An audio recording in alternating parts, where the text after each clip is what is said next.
रूपाय विश्वोत्पत्त्यादिहेतवे तापत्रय विनाशाय श्रीकृष्णाय वयं नुमः। ब्रह्मानन्दं परं सुखदं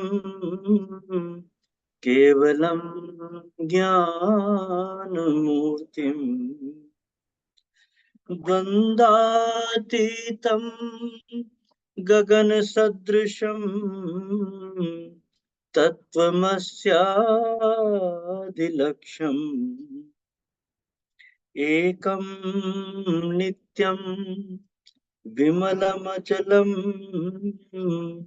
सर्वधी साक्षीभूतम् भावातीतं त्रिगुणरहितं सद्गुरुं तं नमः। बोलिए सच्चिदानंद सद्गुरुदेव भगवान की जय।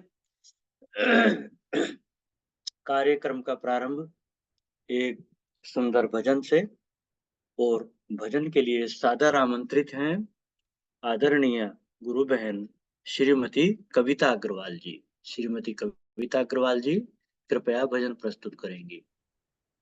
जय सच्चिदानंद सद्गुरुदेव भगवान की जय। मंच पर उपस्थित मेरे सारे आदरणीय भाई बहनों को सत सत नमन। मेरे को बहुत अफसोस रहता है कि मैं रोज जुड़ नहीं पाती। ये समय आने जेंट्स लोगों का आने का हो जाता है करके, लेकिन अब कोशिश करूंगी कि हमेशा जुड़ती रहूं। जय सच्चिदानंद, जय सद्गुरुदेव भगवान की जय। कुलदीप भैया भी हमको बहुत प्रेरणा देते हैं। वीडियो ऑन कुलदीप करिए। भैया, हाँ वीडियो ऑन करिए। अच्छा सद्गुरुदेव भगवान की जय। मेरे सतगुरु नाथ दया करना, मेरे सतगुरु नाथ दया करना, मेरे सतगुरु नाथ दया करना, मेरे आत्म राम दया करना, मेरे आत्म राम दया करना।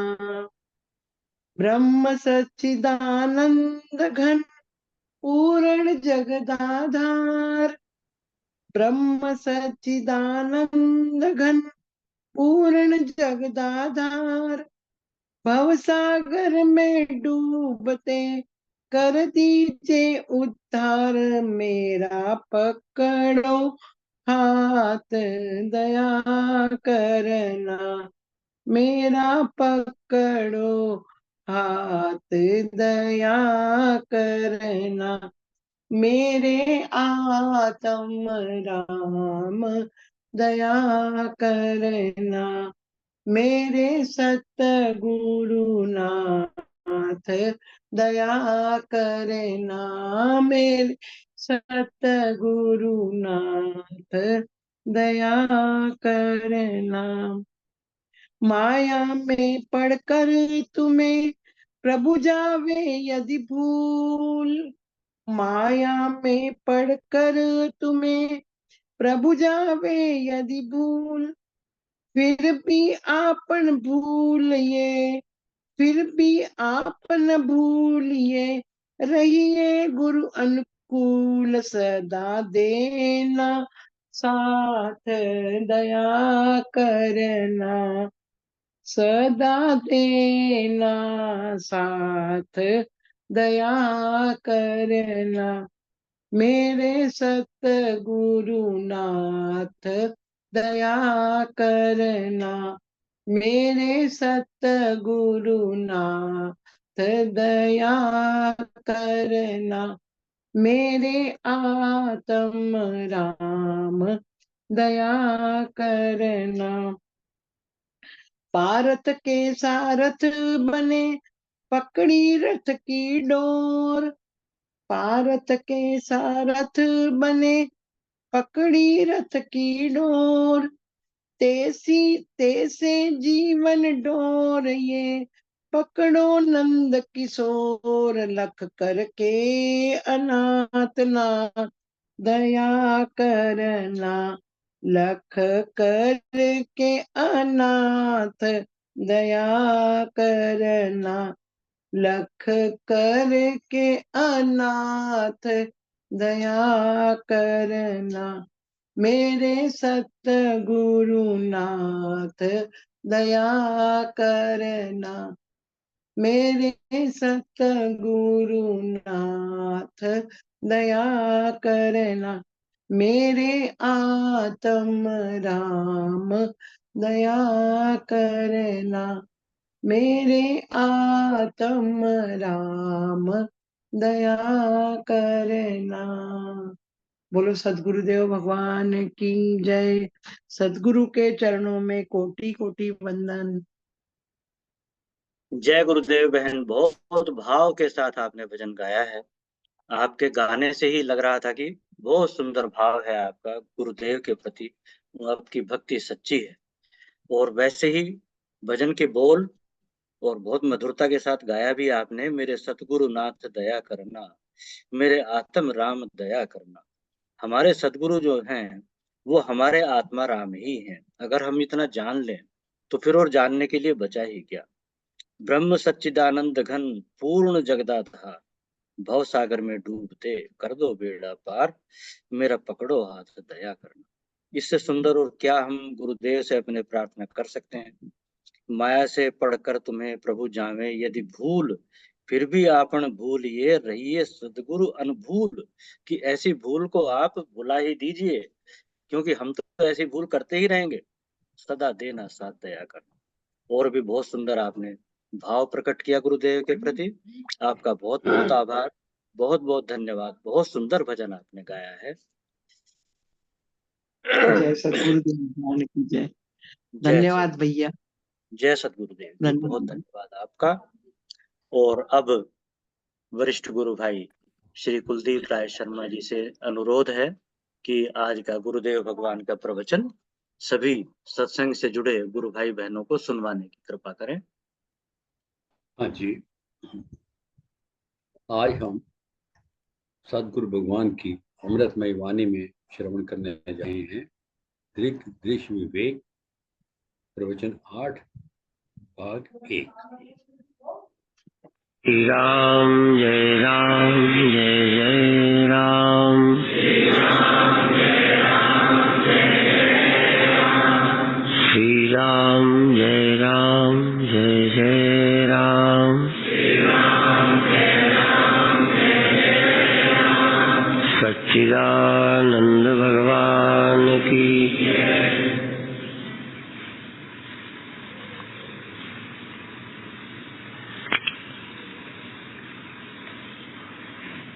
प्रातः चर्चा कर रहे थे।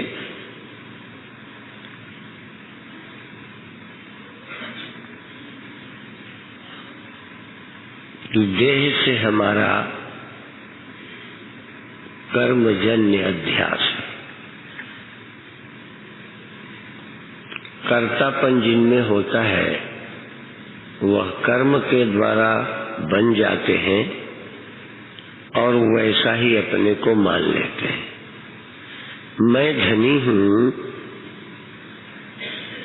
मैं पुण्यात्मा हूँ, ये भी कर्मज अध्यास है।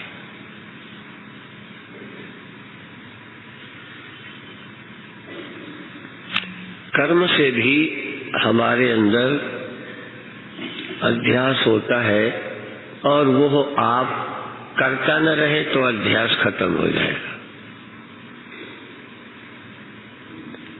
यदि सचमुच आपको अंदर से कर्तापन न हो, आप करता नहीं हैं, तो पुण्यात्मा होने का, पापी होने का ख्याल खत्म हो जाएगा। फिर सहज कर्म जो नेचर से उद्भूत होंगे, गुणों से होंगे, वो होंगे।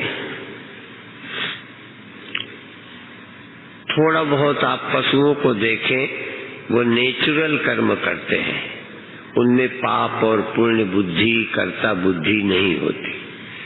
पेड़ स्वाभाविक बढ़ते हैं, फूलते हैं, फलते हैं, वहां कोई कर्तापन नहीं होता। आपके अंदर सुपीरियरिटी इंफीरियरिटी कर्म से निर्मित हो जाती है। ऐसा शायद ही कोई इंसान हो जिसमें इंफीरियरिटी सुपीरियरिटी निर्मित ना हो।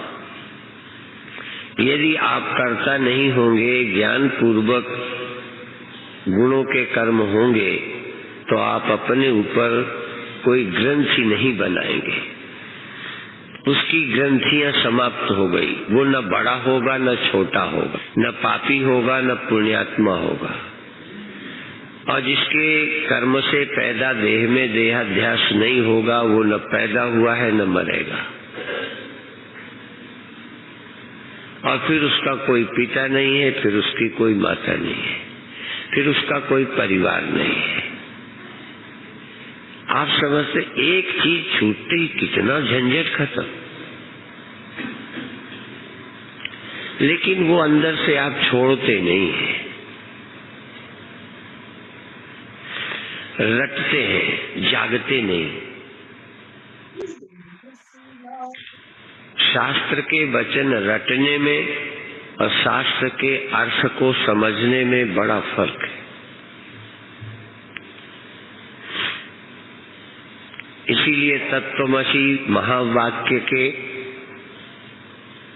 वाच्यार्थ, लक्ष्यार्थ, और कई बार हम ये भी सुनते थे जब आए ना कि वाच्यार्थ का त्याग कर दो और तत्पद के और तुम पद के और लक्ष्यार्थ का आत्मा ब्रह्म है, वही तुम हो। पल्ले नहीं पड़ता।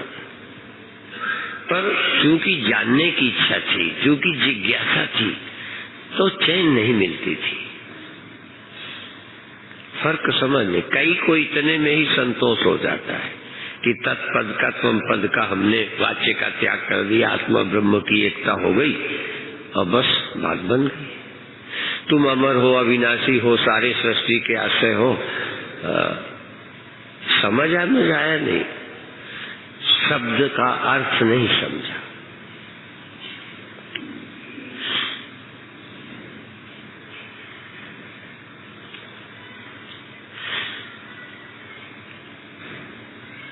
मैं कोई ऐसा नाम अभी नहीं ले पा रहा।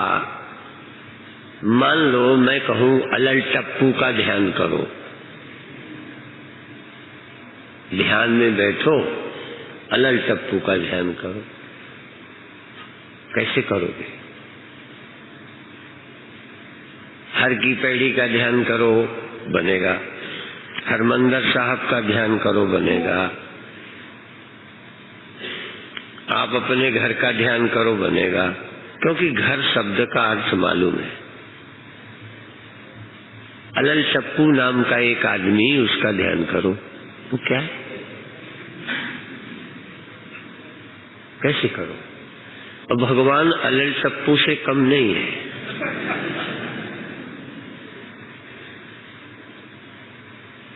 बस भगवान भगवान शब्द सुन रखा है, भगवान का कुछ अता पता नहीं है।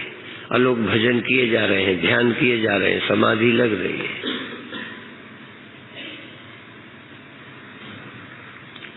मालूम है आपका भगवान क्या है? अच्छा, व्यापक है, व्यापक है, व्यापक है। क्या है वो? व्यापक तो है क्या वो व्यापक? कोई व्यापक नाम की कोई वस्तु मिली? अच्छा, वो आश्रय है, आश्रय है। हाँ, अभी अभी एक पुस्तक देख रहा था, मैं भी पूरा अभी नहीं समझा, पर वो लिखते हैं कि यूनिवर्सिटी में स्टडी रूम में पढ़ाया जा रहा है, एक दृष्टा होता है, एक दृश्य होता है।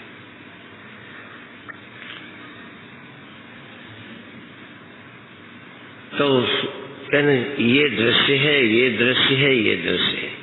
तो कहते ये दृष्टा है, ये दृष्टा है, ये दृष्टा है, ये दृश्य, ये दृष्टा, वो दृश्य। दृश्य दृष्टा दो, उनका वर्णन कर रहे हैं। तो अब दृष्टा कौन हो गया? वो दृष्टा है कि वो दृश्य है?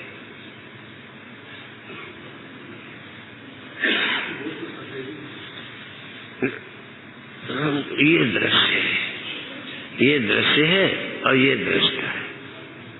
ये दिखता है, ये देखता है।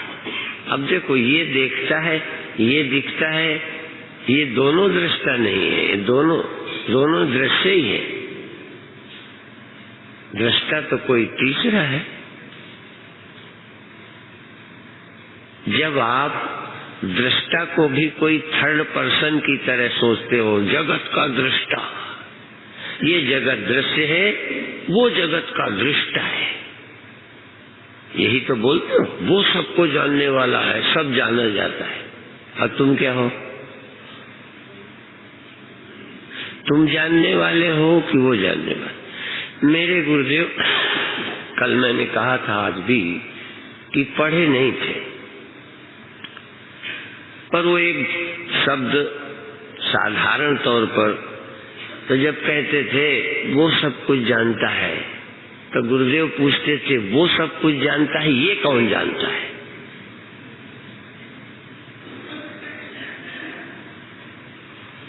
सब कुछ जाना जाता है, वो सब कुछ जानता है, ये तुम जानते हो। माने सब कुछ जानने वाले के भी जानने वाले,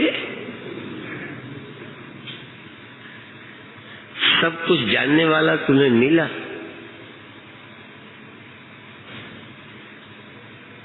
असल में जानने वाला पढ़ पढ़ा के गड़बड़ में पड़ जाता।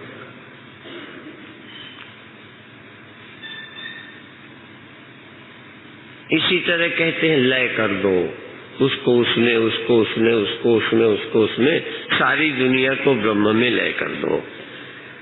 इसी तरह कहेंगे विषय को इंद्रियों में लय कर दो, इंद्रियों को मन में लय कर दो, और मन को बुद्धि में, बुद्धि को चेतन साक्षी में लय कर।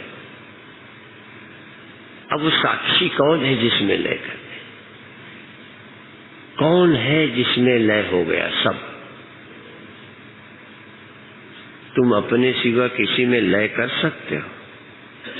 यदि तुम लय करोगे सबको इसमें, तो जिसमें लय करोगे उसको किसमें लय करोगे? जो बचेगा, जो ज्ञान का विषय दृश्य, दृश्य को लय करते गए दृष्टा में लय कर दिया। दृष्टा तुमसे अलग थर्ड पर्सन है, जिसमें तुमने लय किया। उस दृष्टा रूपी दृश्य को, जो तुम्हारा दृश्य है, जिसमें लय किया, उसे किसमें लय करोगे?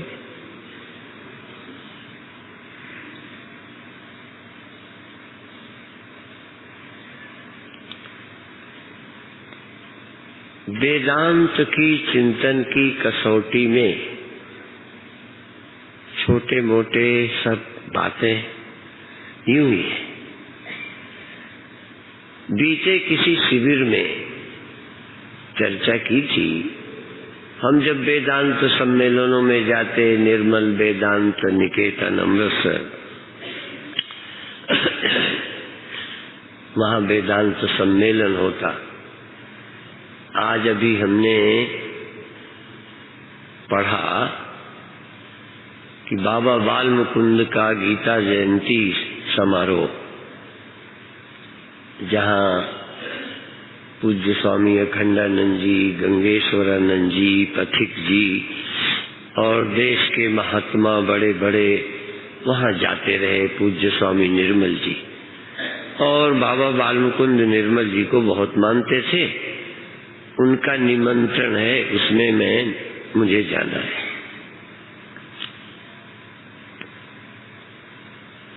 वो अभी कितने हुए? बहरहाल 50 के अंदर हुए। नंबर याद भूल गई। और अमृतसर का सम्मेलन 56वां वेदांत सम्मेलन हुआ। मुझे लगता है भारत का वेदांत सम्मेलन सबसे पुराना हुआ है। आज भी बहुत सम्मेलनों के नाम होते हैं, वेदांत सम्मेलन कम होता है। ये मैं क्यों बता रहा हूं? उस समय हम सुनते थे कि सभी शास्त्र अपनी अपनी बात बोलते हैं। जैसे जंगल में कभी घूमने गए हो शाम को ना, गांव के बाहर भी जाओ तो सियार होते हैं ना, जयकाल सियार, वो अपने अपने यहाँ क्या बोलते हो? गीदड़ गीदड़। तो हुआ हुआ हुआ बोलते हैं। तो कहते हैं सभी शास्त्र द्वैतवाद, विशिष्टाद्वैतवाद, अमुकवाद और त्रैतवाद और सांख्य, जड़ चेतन, ओ ऐसे कहते अनेक बात बोलते हैं। पर कहते हैं तभी तक बोलते हैं, तभी तक ये अच्छे लगते हैं, सच्चे लगते हैं, अच्छे सच्चे लगते हैं। न गर्जति महाशक्ति यावत वेदांत केसरी। जब तक वेदांत का सिंह, वेदांत का शेर जंगल में नहीं गरजता तो सब बोलते हैं, और यदि शेर दहाड़ दे तो सियार गीदड़ चुप हो जाते। यहाँ मतलब सब दर्शनों की सच्चाई मालूम पड़ती है। सामान्य जब वेदांत अपने विषय रखता है तो सारे कल्पना लगने लगते हैं।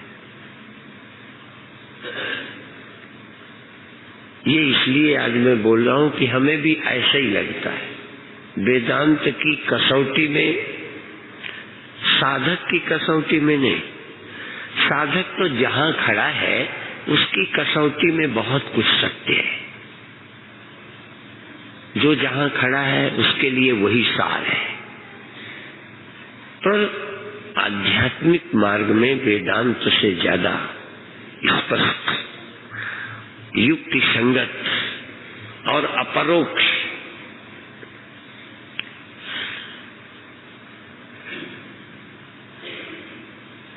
कोई नहीं है।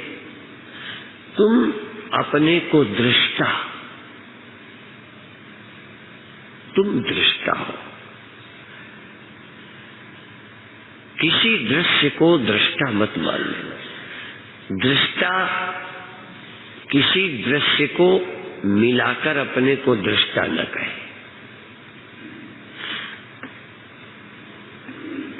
जब किसी दृश्य को दृष्टा मान लेते हो परंपरा से,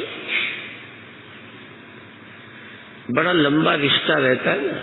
जैसे ब्याह हुआ तो पत्नी आपकी हुई, फिर पत्नी की बहन भी कुछ है, पत्नी का भाई भी कुछ है, कहते ना हमारा संबंध हो गया है।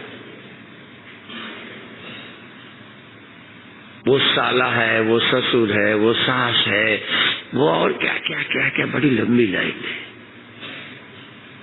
संबंध होता है तो हो ही जाता है। तो आप जब दृष्टा कहते हो और जब कहोगे दृष्टा हम नहीं रहे, रूप के दृष्टा नहीं रहे। जब रूप के दृष्टा नहीं रहे तो दृष्टा नहीं रहे।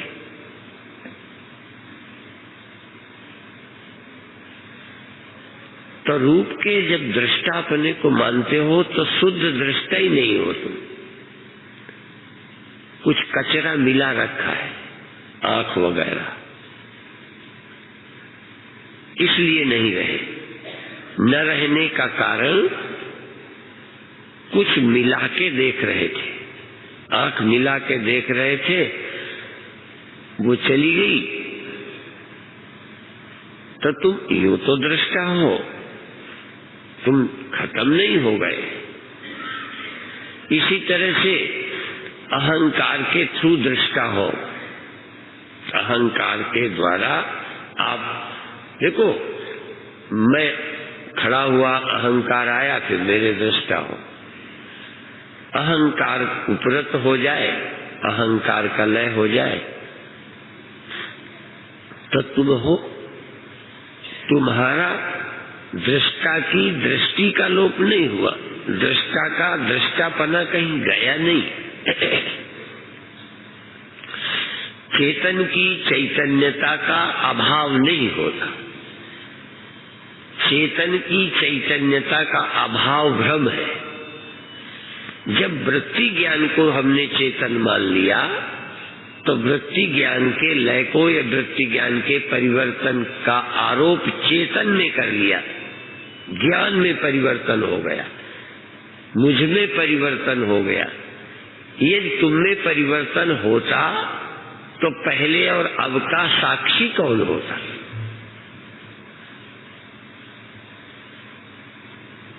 ये दृष्टा का विचार बहुत बहुत गहरा है।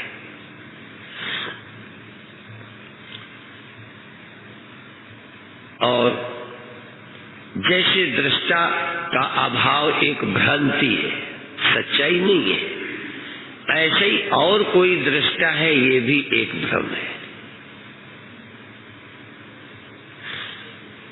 आत्मा के अतिरिक्त तुम्हारे माने इस अहंकार के नहीं, क्योंकि ये तुम्हारा मैं अहंकार ये भी नहीं रहता। जब आप अपने ऊपर कहते हो कि मैं हमेशा दृष्टा नहीं रहता, तो तुम अहंकार को लेके सोच रहे हो। अहंकार से मिला हुआ दृष्टा नहीं रहता। अभी आप अपने मन बुद्धि अहंकार को लेके जो जान रहे हो वो उसके अभाव में वो चला गया। अपने आप में दृष्टा का जो अभाव है ये भ्रांति है। चेतन की चेतनता का, दृष्टा की दृष्टि का लोप कभी नहीं होता। चेतन की चैतन्यता का अंत कभी होता ही नहीं, वो था, है और रहेगा।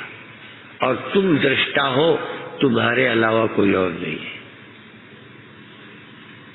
अब तुम का अर्थ देह मत लेना, इंद्रियां मत लेना, और तुम का अर्थ सीमित अहंकार जो एक जगह रह रहा है, वो चेतन और अहंकार मिलकर, चेतन सदा सर्वत्र है, अहंकार यहाँ है, सीमित है।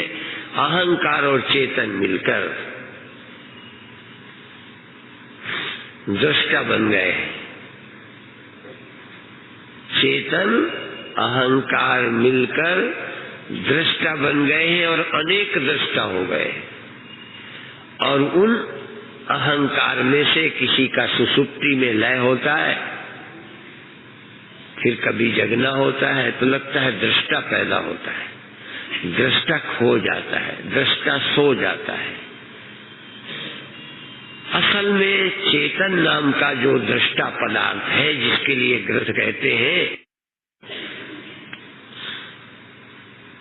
वह चैतन्य के दृष्टा की दृष्टि का, दृष्टा के स्वभाव का, दृष्टा के स्वभाव का कभी अंत, उसकी nature, true nature, real nature, चैतन्य का कभी भी अभाव या चैतन्य के चैतन्य पने का कभी अभाव होता ही नहीं। अब ये बात कैसे समझोगे? तुम्हें जन्मों जन्मों से ये भ्रांति है कि मैं जगता सोता हूँ। मैं सोता जगता हूँ या तो अहंकार के अर्थ में ठीक ही है। चेतन अर्थ में तुम कभी जगते सोते नहीं हो, पर तुमने अपने को चेतन कभी माना ही नहीं। तुमने हमेशा अहंकार को मैं माना, और अहंकार जगता है, उसी के तुम्हारी चैतन्यता साथ होती है। हाँ, अकेला अहंकार क्या करेगा, तो तुम साथ होते हो। जैसे सोना साथ न हो, अंगूठी ले आओ, लाई नहीं सकते। जब आप अंगूठी लाए तो सोना छोड़ आए। जब आप एक बर्तन लाए तो मिट्टी नहीं, एक चाकू लाए लोहा नहीं, जरा ध्यान तो दो। तो जब ये अहंकार है तो चेतन नहीं है। अब इसका एक अंश मिथ्या है, एक अंश कल्पित है, एक अंश प्रकृति का है, एक अंश कल बताया था भूमि रापो नलो वायु खम मनो बुद्धि रेवच अहंकार इति यम में भिन्ना प्रकृति अष्टधा। प्रकृति अष्टधा, ये प्रकृति के 8 हिस्से हैं। 8 भागों में प्रकृति बट गई है, बुद्धि मन और अहंकार। कहीं कहीं 4 के मनो बुद्धि अहंकार चित्तानि नाहम, मैं मन बुद्धि चित्त अहंकार नहीं हूँ। अब अहंकार नहीं हूँ, अहंकार नहीं हो तो मेरे दृष्टा अकेले तुम हो, अकेले तुम मुझे देख सकते हो।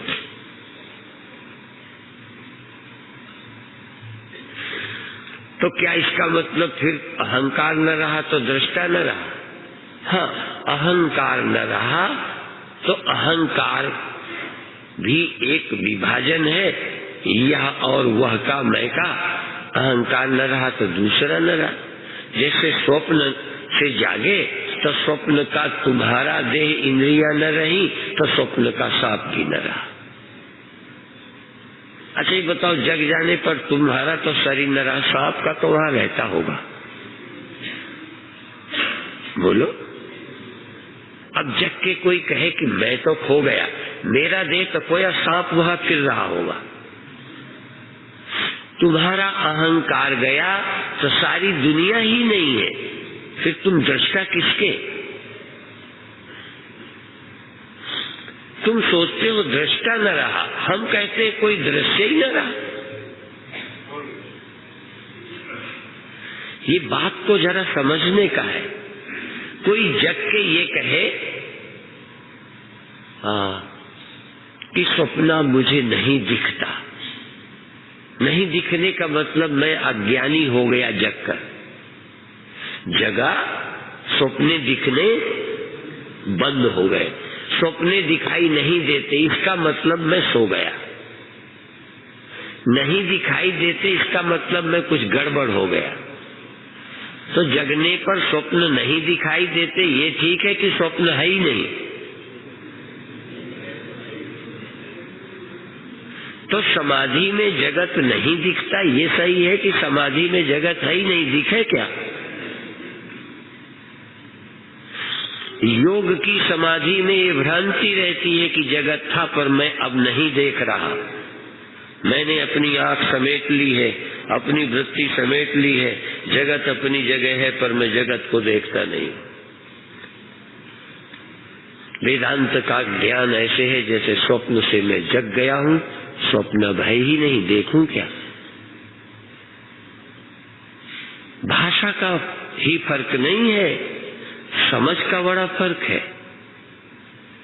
योग की समाधि में अपनी नजर को समेटना है, दृश्य नहीं देखना। सांख्य में यह से अपने को असंग होना है, यह भी है, मैं भी हूँ, पर इससे चिपकना नहीं, इसको चिपकाना नहीं, इसका फासला बनाए रखना है। वैलेरी बोलती है उचित दूरी बनाए रखो, कीप डिस्टेंस। दृश्य से दृष्टा को अलग बनाए रखो। ये किसका है? सांख्य का। वेदांत कहता है दृष्टा ही दृष्टा है, दृष्टा ही दृष्टा है। मिट्टी को घड़े से असंग नहीं होना, मिट्टी ही मिट्टी है, संग किससे हो जाए, असंग किससे हो जाए?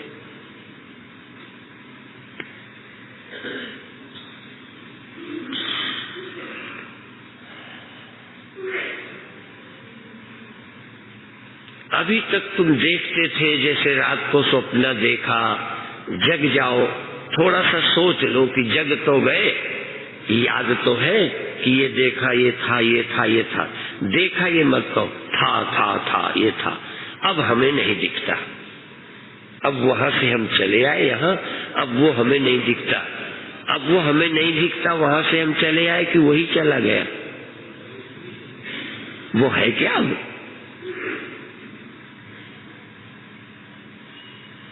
असल में तुम्हारे ख्याल में जगत है, जगत है, जगत है, इसलिए समाधि भी तो कहते हैं उस समय समाधि में हम जगत से बिल्कुल दूर हो जाते हैं, सुरक्षित हो जाते हैं। एक कहता है कि जगत तो है पर हम उससे अपनी असंगता बनाए रखते हैं, असंगता। वेदांत कहता है दृष्टा के सिवा है क्या जिससे तुम असंग हो गए?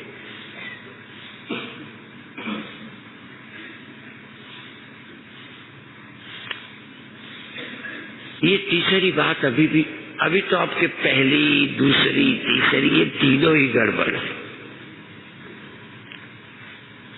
असल में तीसरी दृष्टि है, न ये योग दर्शन है जो हम पढ़ा रहे हैं, समझे? कल परसों एक लड़का आया, कहता है मैं पीएचडी या कुछ क्या कर रहा हूँ, अब मेरे को थोड़ा योग पर बताओ। मैंने कहा मैं योग अभ्यासी नहीं हूँ। नहीं, आपसे कुछ मुझे लाभ।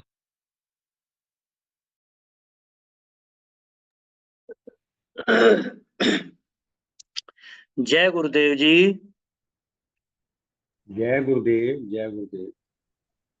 आज का गुरुदेव भगवान का प्रवचन संपन्न हुआ। अब मैं इसमें अपनी ओर से कुछ न कहकर आज की अभिव्यक्ति के लिए आमंत्रित कर रहा हूँ आदरणीय गुरु बहन श्रीमती कांता गोयल जी को।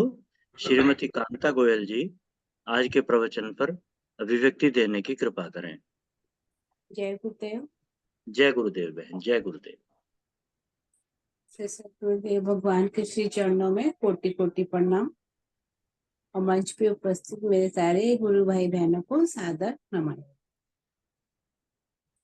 आज के प्रवचन में जो मुझे समझ में आया कि गुरुदेव भगवान बताते हैं कि देह से हमारा कर्मजन्य अध्यास है, यानी हम शरीर से जुड़कर कर्ता भोक्ता बन जाते हैं। हम कर्तापन का अहंकार लादे रहते हैं, जैसे मैं अच्छा हूँ, बुरा हूँ, आध्यात्मिक हूँ, या कुछ भी। हम इस शरीर से जुड़कर जब भी कोई कर्म करते हैं और कहते हैं कि मैंने किया, तो वह हमारा अहंकार होता है।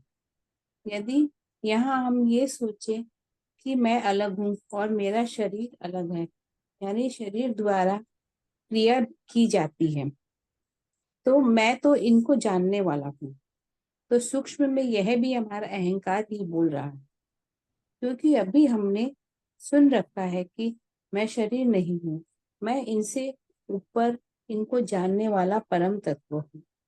ये विषय नहीं, मन नहीं, बुद्धि नहीं, अहंकार नहीं है। मैं इनमें से कुछ भी नहीं हूँ। तो फिर प्रश्न ये है कि मैं हूँ क्या? जिसके होने से सब है, यानी हमारा कहने में भी आता है, आम भाषा में हम बोलते हैं कि वह सृष्टि का आधार है, सारी सृष्टि उसी से उत्पन्न होती है, उसी में लय हो जाती है, उसका नाम ब्रह्म है। तो जो समष्टि रूप में ब्रह्म कहलाती है, वही वृष्टि रूप में आत्मा, जो चेतन रूप में हम सब में व्याप्त है और हम जीवित है। तो यह चेतनता की पहचान है। पहचान, रूप, आकार या निराकार वह क्या है? क्योंकि ऐसी कोई वस्तु, पदार्थ, देश, काल कुछ प्रमाण नहीं है। सिर्फ हमने सुना और हमने मान लिया कि भगवान है, परमात्मा है, ब्रह्म है। तो गुरुदेव कहते हैं उसको क्या नाम दिया जाए या उसकी पहचान क्या है? जैसे गुरुदेव कहते हैं हम उसे व्यापक भी कहते हैं, तो व्यापक होते हुए भी हम उसे क्यों देखना चाहते हैं या फिर क्यों नहीं देख पाते, जान क्यों नहीं पाते, क्यों खोज रहे हैं और क्या खोज रहे हैं? और जब व्यापक ही है, तब उस व्यापक ही है, सब उसी के आश्रित है, तो उसके बिना ऐसी कौन सी जगह है जहाँ हम खोज रहे हैं? तो गुरुदेव कहते हैं कि वे तो वाच्य अर्थ है। अब थोड़ा लक्ष्यार्थ पर भी ध्यान दो। क्योंकि ये सिर्फ बोलने के लिए नहीं है कि हमने प्रवचन में सुन लिया कि मैं ब्रह्म हूँ, मैं सर्वत्र हूँ, मैं निर्विकल्प हूँ, निराकार हूँ। ग्रंथों में बहुत ऊंची ऊंची बातें पढ़ ली और वहीं संतुष्ट कि मुझे क्या करना है, जब सब परमात्मा का ही है, परमात्मा ही है, उसी से उत्पन्न होकर उसी में लय हो जाता है, तो वही सोचे।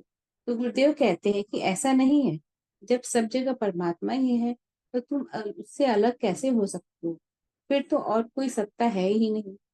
यहाँ यह समझना है, यह शरीर, मन, बुद्धि, अहंकार, विषय सब ही परमात्मा है। यह प्रकृति भी यह प्रकृति भी परमात्मा का अंश है। उसने सृष्टि रचाई और हमें जीवों को बनाकर अपना खेल खेलता है, परंतु हम जीव इंडिविजुअल अपनी एक अलग ही दुनिया रच लेते हैं और उसी में रच बस कर सुख दुख भोगते हुए कर्ता भोक्ता का भार लिए घूमते हैं। तो यह जो संसार हमें दिखता है वह हमारी ही कामनाओं की रचना है। यदि हमारा झुकाव संसार की तरफ ज्यादा हुआ तो हम जीव हो गए, और यदि परमात्मा की तरफ ज्यादा हुआ तो हम परमात्मा ही हुए, क्योंकि हम में और परमात्मा में कोई भेद थोड़े ही है। जैसा वो वैसा मैं यानी हम सब प्राणी जीव जंतु सब। किंतु अभी हम भगवान को थर्ड पर्सन में रखते हो, वह कहते हैं कि वह जानने वाला है, ऐसे कहते हैं। तो गुरुदेव एक यूनिवर्सिटी का जिक्र करते हैं कि वहां सिखाया जा रहा था कि एक दृश्य है और एक दृष्टा है। तो यहाँ सोचने वाली बात यह है कि जो दृश्य है उसको तो देखा जा रहा है, मतलब देखने वाले को दृश्य कहेंगे ना, और जो देख रहा है वह दृष्टा हो गया। किंतु यहाँ समझना ये है कि अंत तक तो सभी दृश्य ही है, क्योंकि जो दृष्टा है उसको किसने जाना कि वह दृष्टा है, और एक दृश्य है। तो यहाँ जो इन दोनों को जान रहा है वह सबका ज्ञाता है, मतलब वही चेतन ब्रह्म, वह जानने वाला है। किंतु वह चेतन ब्रह्म जब भी बोलेगा किसी न किसी शरीर के माध्यम से ही बोलेगा, और जब वह शरीर बोलेगा तब वह उसका अहंकार है। तो अहंकार बुरी ही नहीं होती, अपितु अहंकार अच्छा भी होता है, क्योंकि हम उसके बारे में जान पाते हैं। यानी हम ये सारा चक्र समझने का विषय है। यह वेदांत की कसौटी पर खरा उतरना बहुत ही कठिन है, या फिर समझ आ जाए तो बहुत ही सरल। सब ज्यों का त्यों है, सिर्फ समझने की या एहसास की या अनुभव से सिद्ध हो पाएगा। फिर गुरुदेव उदाहरण देते हैं कि जंगल में कई प्रकार के जानवर घूमते हैं और सब अपनी अपनी भाषाओं में गरजते रहते हैं और बड़े वन में घूमते रहते हैं। किंतु वहीं जब एक शेर दहाड़ता है तो बाकी सारे शांत होकर अपनी मांद में घुस जाते हैं। तो इसका अभिप्राय ये है कि सारे ग्रंथ, कथा, पुराण, शास्त्र बांचने वाले सब अपने रोजगार के हिसाब से बोलते या सुनाते रहते हैं। जिसको जितना ज्ञान होगा उतना ही बताएगा। किंतु जब एक वेदांती बोलता है तो वह सुनी सुनाई नहीं बोलता, बल्कि वह अपनी सत्ता में स्थित होकर बोलता है, क्योंकि वहां बोलना विषय नहीं है, वहां द्वैत नहीं है, वहां वह सबको अपना ही रूप समझ के एकाकार होके बताते हैं। वहां जीव और ब्रह्म का भेद है ही नहीं, और अपने गुरुदेव तो चलते फिरते वेदांती हैं। उनका बोलना, देखना, बताना सब कुछ वर्णनीय है, अद्भुत है। इसलिए गुरुदेव कहते हैं कि तुम किसी रूप के दृष्टा नहीं हो, अपितु तुम दृष्टा हो तो भी किसका, क्योंकि दृश्य भी तुम हो और दृष्टा भी तुम हो और साक्षी भी तुम हो। अभी हम मन बुद्धि से दृष्टा का होना या न होना जानते हैं, किंतु हम चेतन हैं जो सदा सर्वदा है। चेतन के चेतनपना यानी हूँपना का कभी अभाव हो ही नहीं सकता, क्योंकि अहंकार भी तो किसी सत्यता के आधार पर ही स्थित है। जैसे समाधि में जगत नहीं दिखता, क्योंकि वहां निर्लिप्त अवस्था है। जब कुछ है ही नहीं, मुझसे कुछ अलग है ही नहीं, तो असंग अलग अलग किससे हुआ जाएगा। उसी तरह सपने में हमने बहुत कुछ देखा, परंतु जगने पे कुछ नहीं, तो इसका मतलब अभी वैसी अवस्था नहीं है। इसका मतलब यह नहीं कि हम अज्ञानी हो गए, मतलब जानने के बाद अब वो अवस्था नहीं है, इसका अब हम नहीं देख पा रहे। मोरल ये समझ में आया मुझे, ये संसार भी एक स्वप्न है, अवस्थाएं भी आने जाने वाली है, सब बदलता है, किंतु मैं चैतन्य स्वरूप कुटस्थ हूँ, जो तीनों कालों में, तीनों अवस्थाओं में नहीं बदलता, ज्यों का त्यों रहता हूँ। बस मुझे इतना ही समझ में आया। जय गुरुदेव। मैं अपने वाणी को विराम देती हूँ। जय गुरु। जय गुरुदेव बहन, बहुत सुंदर आपने अभिव्यक्ति दी आज के गुरुदेव के प्रवचन पर।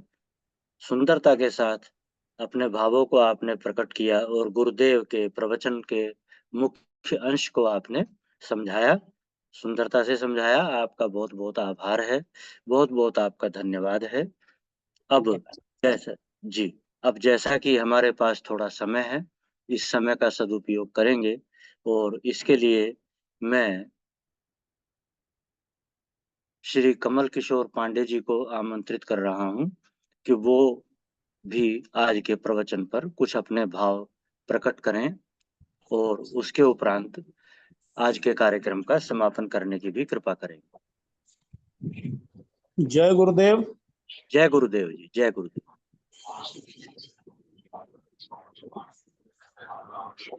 क्या प्रवीण मित्तल जी जुड़े हुए हैं? आदरणीय कुलदीप जी, आप इसमें स्क्रीन पे नाम आ रहा है तो फिर। हाँ जी, हाँ जी, हाँ, हाँ, मैंने इसलिए उनको हाईलाइट करने के लिए कोर्स किया था, ऊपर नाम दे दिया। अच्छा, तो ठीक है, वही हमने कहा शायद उनको आप बुला रहे हो, तो इसलिए मैंने। नहीं, मैंने कोर्स इसलिए किया था ताकि उनको पता चल जाए कि प्रवीण मित्तल जी जुड़े हुए हैं। हाँ जी, ठीक है, मैंने बता दिया। इसके बाद प्रवीण मित्तल जी बात करें। अच्छा, हाँ, अभी समय है। अभी तो हाँ, परम श्रद्धेय श्री सदगुरुदेव भगवान के श्री चरणों में आवाज आ रही है? जी, आ रही है, आ रही है। दंडवत प्रणाम। और मंच से जुड़े हुए समस्त वरिष्ठ गुरु भाई बहनों को सादर नमन। आज के गुरुदेव का प्रवचन बहुत क्लियर मेरी समझ में हुआ कि जो ये कहा कि दृष्टा और अहंकार, यानी अहंकार नहीं है तो दृष्टा फिर दृश्य कैसे देख पाएगा? इस पे अभी हमें विचार बहुत करना पड़ेगा व्यक्तिगत रूप से, लेकिन जितना समझ में आया तो इतनी ऊंची बात एकदम से तो समझ में नहीं आती है, तो निरंतर विचार करने की बात होती है।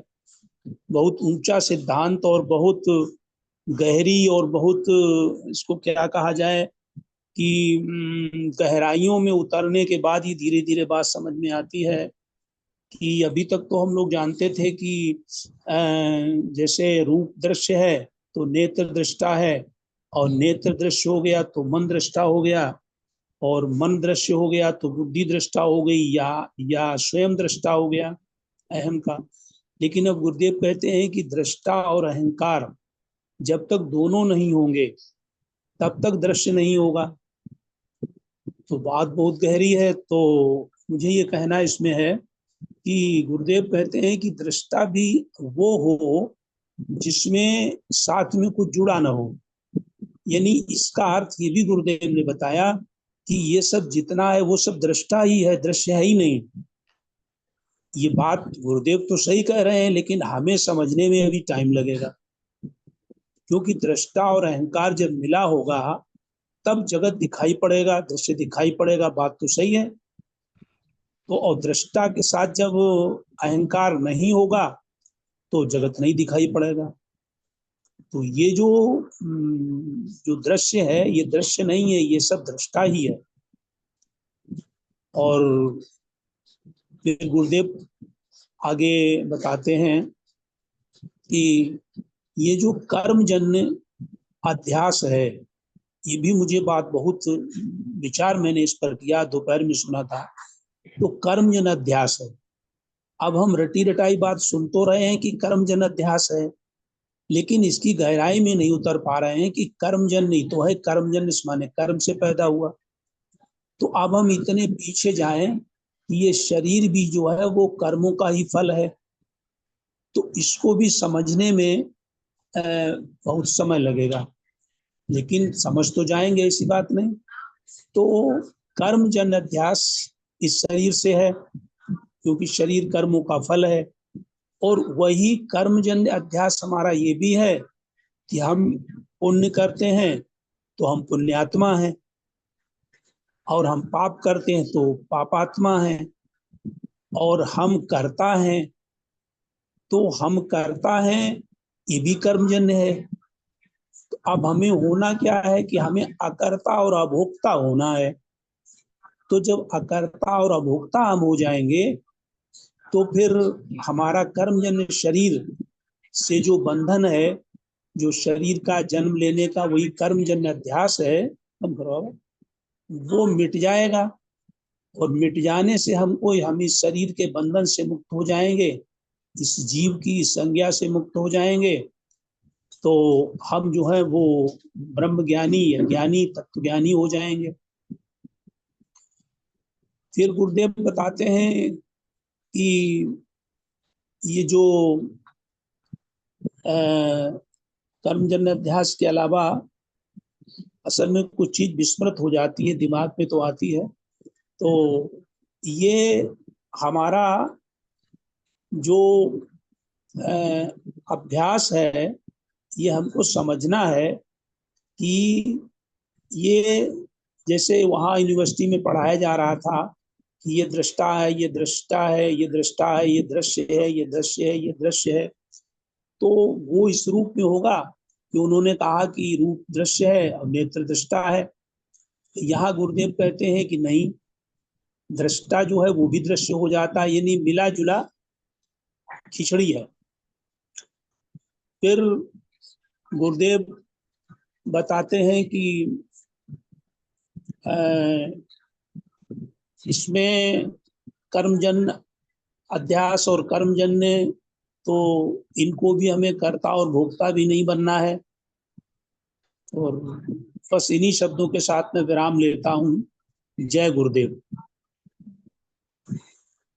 जय गुरुदेव भाई साहब, जय गुरुदेव। बहुत बहुत धन्यवाद, आभार आपका। आपने गुरुदेव के वचनों को पर चिंतन के लिए सभी गुरु भाइयों को एक तरह से विवश किया कि उस पर और ज्यादा गहराई से विचार किया जाए। बहुत सुंदरता से आपने अपने भावों को रखा। अब मेरा अनुरोध है आदरणीय गुरु भाई प्रवीण मित्तल जी से कि वो भी अपने कुछ विचार आज के प्रवचन पर दें और फिर कार्यक्रम का समापन भी करने की कृपा करेंगे। आदरणीय गुरु भाई श्री प्रवीण मित्तल जी।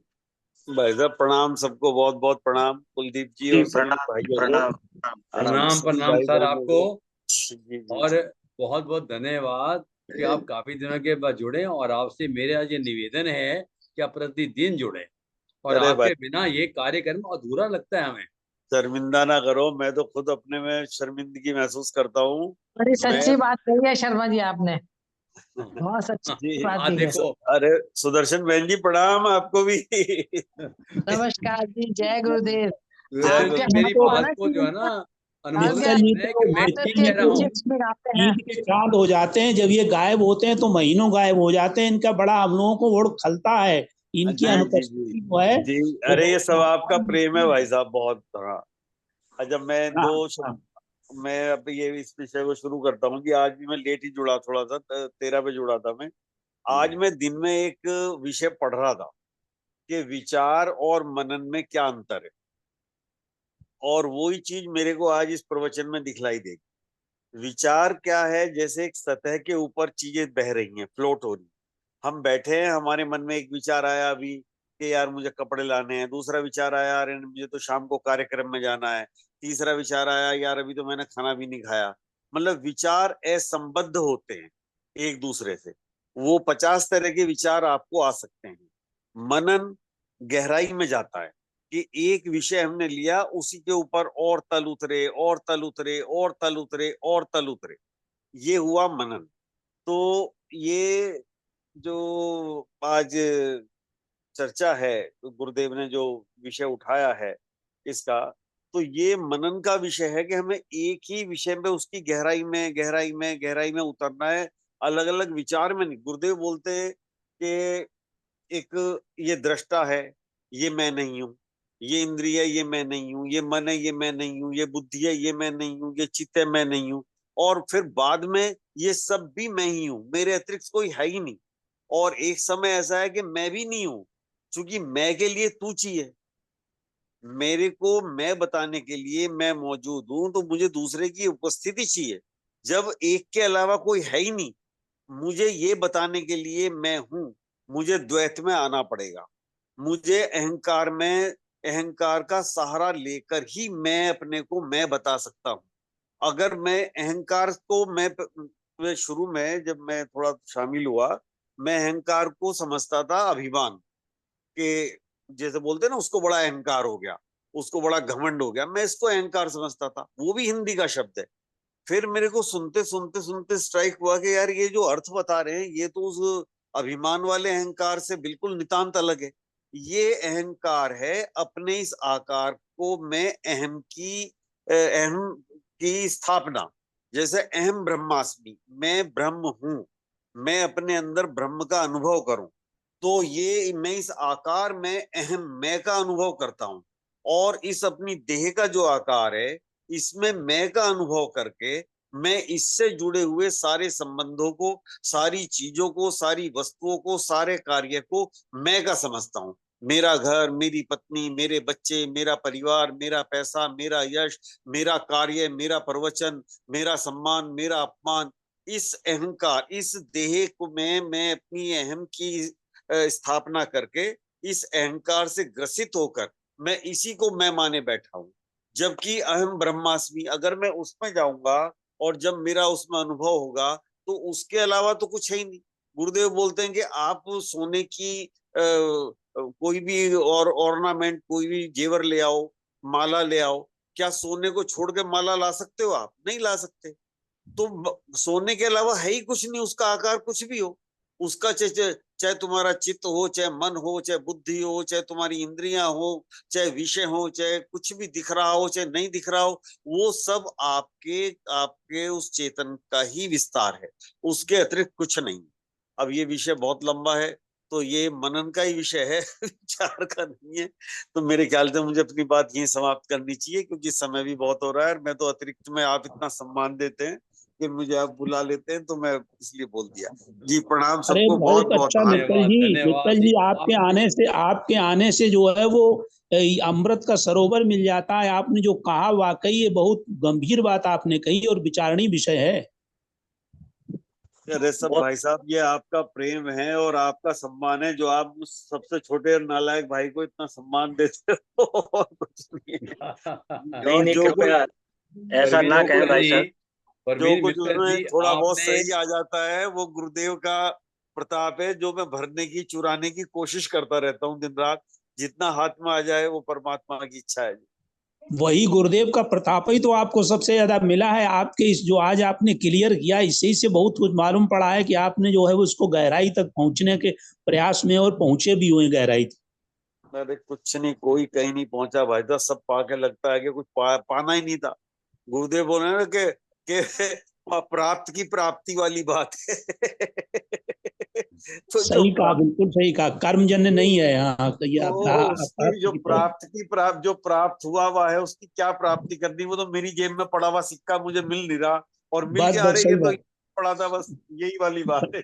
भ्रांति निवारण करना है बस बस। बस बस बस। सबको बहुत बहुत प्रणाम मेरा, और मेरी अनुपस्थिति के लिए मैं बहुत शर्मिंदा हूँ। और मैं परसों ही अभी 15 दिन के लगातार टूर से आया हूँ, तो इसलिए आज जुड़ पाया हूँ, और अभी कोशिश आप ऐसे कीजिए परमेंद्र जी, आपसे ये निवेदन है कि चाहे आप टूर पे रहो या यहाँ भी है, जहाँ मर्जी रहो, लेकिन एक ग्रुप में जुड़ना जरूर है। और नहीं भाई साहब, आप जब 2 मिनट भी बोल देते हैं ना, जी जी जी, उसमें हमें उसका जिस पूरे प्रवचन का जिस्ट मिल जाता है। नहीं नहीं, अरे नहीं भाई साहब, मैं इतनी बड़ी बात मत हो। नहीं नहीं, हाँ जी, हाँ। जी जी जी, प्रणाम भाई। नहीं प्रवीण जी, ये बात सत्य है, मित्तल जी ये बात सत्य है कि आप जो है वो जिस तरह से जुड़े हुए हैं और जिस तरह से आपने गुरु अरे का ज्ञान अगर भाई मैं सूरज की एक किरण शीशे को दिखा के अंदर फेंक दी, तो वो सूरज की तारीफ है, शीशे की मत करो, वो गुरुदेव की तारीफ बात है। तो सही है, बात आपकी सही है, बात आपकी सही है, सूरज की तारीफ है। हाँ, वो गुरुदेव की तारीफ है जी, हमारी कुछ नहीं। बहुत बहुत धन्यवाद, बहुत बहुत धन्यवाद प्रणाम सबको, आदरणीय बहुत प्रवीण बहुत मित्तल साहब का। और उन्होंने बहुत सुंदर भाव व्यक्त किया है, और जो कि बहुत ही दुर्लभ था हम लोगों के लिए समझना, सरलता से आदरणीय प्रवीण मित्तल जी ने समझाया है। अब कमल किशोर पांडे जी से अनुरोध है कि आज के कार्यक्रम का समापन करने की कृपा करें। जय गुरुदेव। धन्यवाद गुप्ता जी। सर्वे भवन्तु सुखिनः, सर्वे सन्तु निरामया, सर्वे भद्राणि पश्यन्तु, मा कश्चित् दुःखभाग् भवेत्। ओम पूर्णमदः पूर्णमिदं पूर्णात् पूर्णमुदच्यते पूर्णस्य पूर्णमादाय पूर्णमेवावशिष्यते। ओम शांति शांति शांति। बोलिए सनातन धर्म की जय। सतगुरुदेव भगवान की जय। आज के आनंद की जय। नमो नारायण, नमो नारायण। नमो नारायण, नमो नारायण। नमो नारायण।